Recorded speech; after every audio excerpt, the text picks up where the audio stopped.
On the edge of Bournemouth, hidden among pine and heather, stood the ancient family mansion known as the Caspar Beeches. For years it had resisted tenants, its dark reputation as impenetrable as its oak-panelled halls.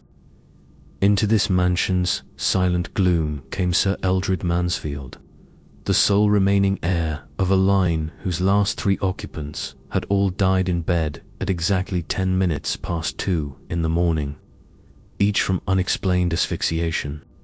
Alarmed by his mother's sudden death while he and his father were in London, and by the identical fate that befell his father and then his elder brother 6 months later, Sir Eldred had consulted Scotland Yard, only to find no motive, no culprit, and no trace of poison in the drains. Convinced that some outside and perhaps supernatural agency must be responsible, he begged the celebrated amateur detective Mark Wildbridge to accompany him to Caspar Beeches and unravel the mystery. Wildbridge arrived by taxi from Waterloo late one afternoon.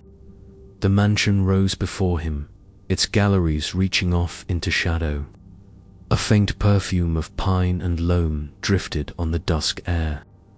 The butler, Mr. Parry, a prim, anxious man, and his housekeeper wife received them with an almost tremulous eagerness. Over dinner, Wildbridge learned that the Parrys had served the family for 4 years, and that their daughter, now calling herself Effie Tyson, lived in town. Sir Eldred confessed that he distrusted them, yet his father had always found them honest. That night, Wildbridge insisted on moving into the room adjoining Sir Eldred's own, a change Mrs. Parry flatly opposed until he mentioned his experience sleeping in the Canadian backwoods.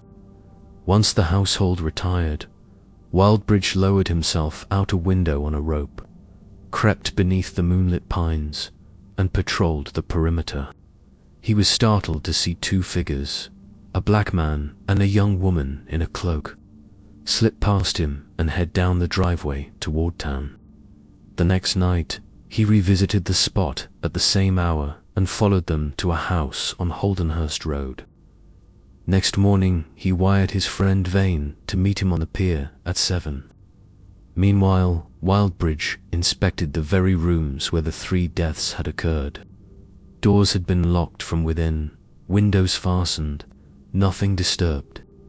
All 3 victims, Sir Eldred's mother, father, and brother, had died in their beds, faces frozen in a horror no living person had inflicted. Dr. Bowles, the family physician of 60-odd years' experience, testified at each inquest that their hearts failed under the combined shock and poison, but could offer no clue to the agent. A week passed.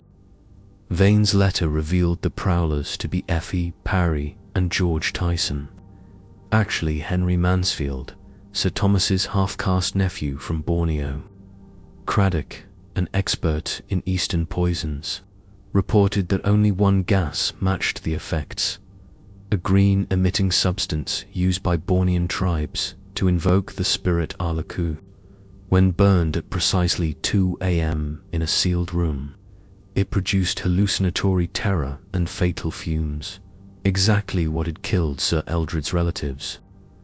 That evening, Wildbridge and Sir Eldred feigned sleep in Sir Eldred's bedroom. In the hush after the church clock struck 2, they smelled the faint click of ignition and the first trace of burning, and then the room glowed an unearthly green. Wildbridge roused Sir Eldred, and the 2 stumbled into the corridor, blackness closing over them as the poison filled their lungs. Everything went dark. When they recovered, Vane was kneeling above them. He had seen through Wildbridge's window and rushed in on the rope, freeing them just in time. He and Craddock had replaced the lethal mixture in the clock's dome with a harmless gas, and now they planned their trap. That night, at 11, under the pretense of a vigil, Sir Eldred insisted that Parry and his wife sit with him in the very room. Craddock and Vane hid in the gloom. As the clock struck, Parry and Mrs. Parry cried that they were being choked, and Parry, clutching Sir Eldred's knees, confessed that George Mansfield and Effie had plotted every death.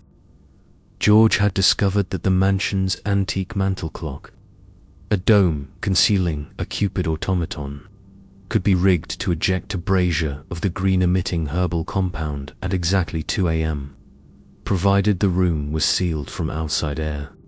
He had smuggled himself in whenever the family departed, installed the mechanism, and watched as each victim succumbed to shock and poison.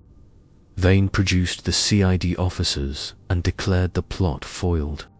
He explained how he had overheard the Parrys plotting through a hole they had bricked over in their lodgings, and how Craddock's substitute gas had exposed the criminals without killing anyone. George Mansfield, meanwhile, had swallowed a poison lozenge and died in custody, sparing Sir Eldred the spectacle of prosecuting his cousin. The Parrys, deemed accessories without direct means to commit murder, were quietly released and soon vanished abroad. Left alone in the Caspar Beeches, Sir Eldred found that the mansion itself seemed haunted by the very spirit George had mimicked. Tradesmen refused to enter after dark.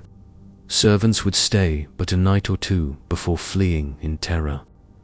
Doors creaked open of their own accord, faint footsteps echoed in the empty corridors, and the faintest green glow sometimes shimmered under a door at 2 a.m. Ultimately, Sir Eldred, too, abandoned the house. Though the Caspar Beeches has since been occupied, none remained long. Once the Arlequin has been called, even its counterfeit can never be laid to rest. Will you dare to lie awake tonight at precisely 2:10, listening for the click in the dark, the hiss of the brazier beneath the clock? Or will you be the next to witness the green glow seeping through the keyhole? If you felt pine-scented air growing suddenly stale, or caught the shadow of 2 figures slipping by your window, share your own encounters, your theories, your half-remembered nightmares in the comments below. Give this video a like if your pulse is still racing, and share it with anyone brave enough to listen. Subscribe and ring the bell to keep the lantern burning here on Britain's Haunted. Every new tale we unearth pulls one more rope, one more brazier, one more spirit into our world.